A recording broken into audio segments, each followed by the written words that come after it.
Hikayat Bunga Kemuning. Dahulu kala, ada seorang raja yang memiliki 10 orang putri yang cantik-cantik. Sang raja dikenal sebagai raja yang bijaksana. Tetapi, ia terlalu sibuk dengan kepemimpinannya. Karena itu, ia tidak mampu untuk mendidik anak-anaknya.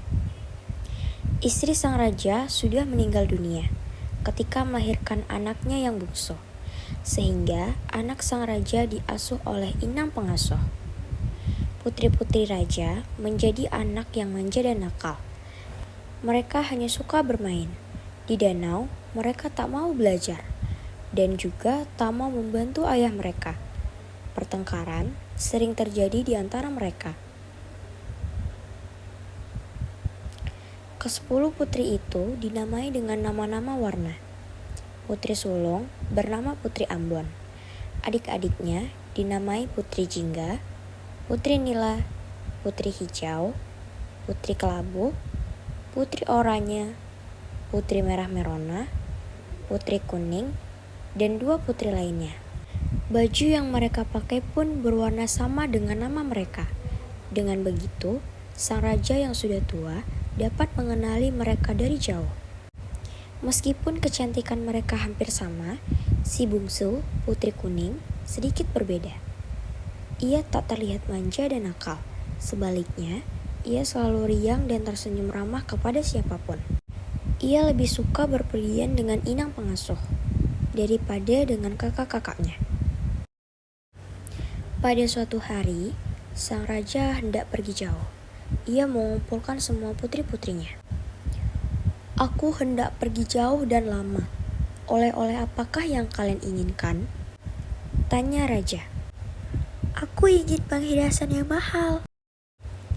Aku mau kain sutra yang berkilau-kilau, kata Putri Jingga. 9 anak raja meminta hadiah yang mahal-mahal pada ayahanda mereka. Tetapi lain halnya dengan Putri Kuning. Ia berpikir sejenak, lalu memegang lengan ayahnya. Ayah, aku hanya ingin ayah kembali dengan selamat, katanya. Kakak-kakaknya tertawa dan mencemoohkannya.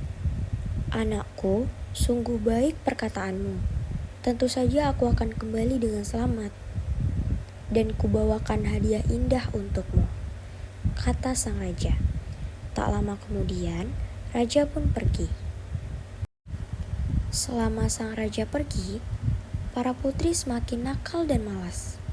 Mereka sering membentang inang pengasuh dan menyuruh pelayan agar menuruti mereka.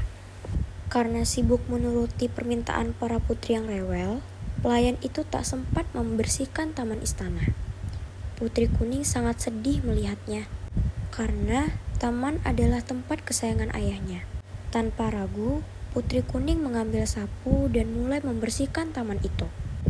Daun-daun kering dilontokkannya, rumput liar dicabutnya, dan dahan-dahan pohon dipangkasnya hingga rapi.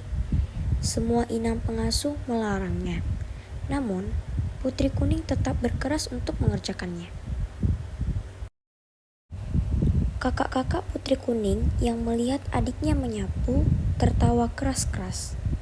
Lihat, tampaknya kita punya pelayan baru, kata seorang di antaranya. Hai pelayan, masih ada kotoran nih, ujar seorang yang lain sambil melemparkan sampah. Taman istana yang sudah rapi kembali acak-acakan. Putri Kuning diam saja dan menyapu sampah-sampah itu. Kejadian tersebut terjadi berulang-ulang, sampai Putri Kuning kewalahan. Dalam hati, ia bisa merasakan penderitaan para pelayan yang dipaksa mematuhi berbagai perintah kakak-kakaknya. Kalian sungguh keterlaluan. Mestinya ayah tak perlu membawakan apa-apa untuk kalian.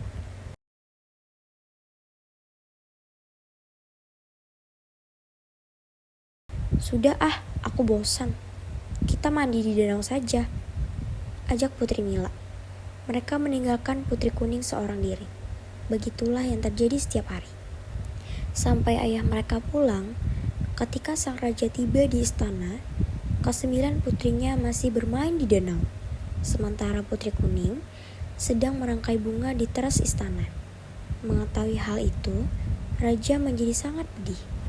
Anakku yang rajin dan baik budi, ayahmu tak mampu memberi apa-apa selain kalung batu hijau ini. Bukannya warna kuning kesayanganmu, kata sang raja. Raja memang sudah mencari-cari kalung batu kuning di berbagai negeri. Namun, benda itu tak pernah ditemukannya. Sudahlah ayah, tak mengapa. Batu hijau pun cantik.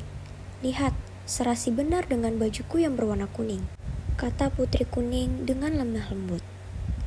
Yang penting, ayah sudah kembali. Akan kubuat teh hangat untuk ayah, ucapnya lagi.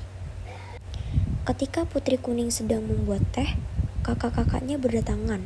Mereka ribut mencari hadiah dan saling memamerkannya. Tak ada yang ingat pada Putri Kuning, apalagi menanyakan hadiahnya. Keesokan harinya, Putri Hijau melihat Putri Kuning memakai kalung barunya. Wahai adikku, bagus benar kalungmu. Seharusnya kalung itu menjadi milikku, karena aku adalah Putri Hijau, katanya dengan perasaan iri. Ayah memberikannya padaku, bukan kepadamu, sahut Putri Kuning. Mendengarnya, Putri Hijau menjadi marah. Ia segera mencari saudara-saudaranya dan menghasut mereka. Kalung itu milikku, namun ia mengambilnya dari saku ayah. Kita harus mengajarnya berbuat baik, kata Putri Hijau. Mereka lalu sepakat untuk merampas kalung itu. Tak lama kemudian, Putri Kuning muncul. Kakak-kakaknya menangkapnya dan memukul kepalanya. Tak disangka, pukulan tersebut menyebabkan Putri Kuning meninggal. Astaga, kita harus menguburnya, seru Putri Jingga. Mereka beramai-ramai mengusung Putri Kuning, lalu menguburnya di taman istana. Putri Hijau ikut mengubur kalung batu hijau karena ia tak menginginkannya lagi. Suatu hari, tumbuhlah sebuah tanaman di atas kuburan Putri Kuning. Sang raja heran melihatnya. Tanaman apakah ini? Batangnya bagaikan jubah putri. Daunnya bulat berkilau, bagai kalung batu hijau. Bunganya putih kekuningan dan sangat wangi. Tanaman ini mengingatkanku pada Putri Kuning. Baiklah, kuberi nama ia Kemuning, kata raja dengan senang. Sejak itulah bunga kemuning mendapatkan namanya. Bahkan bunga-bunga kemuning bisa digunakan untuk mengharumkan rambut. Batangnya dipakai untuk membuat kotak-kotak yang indah.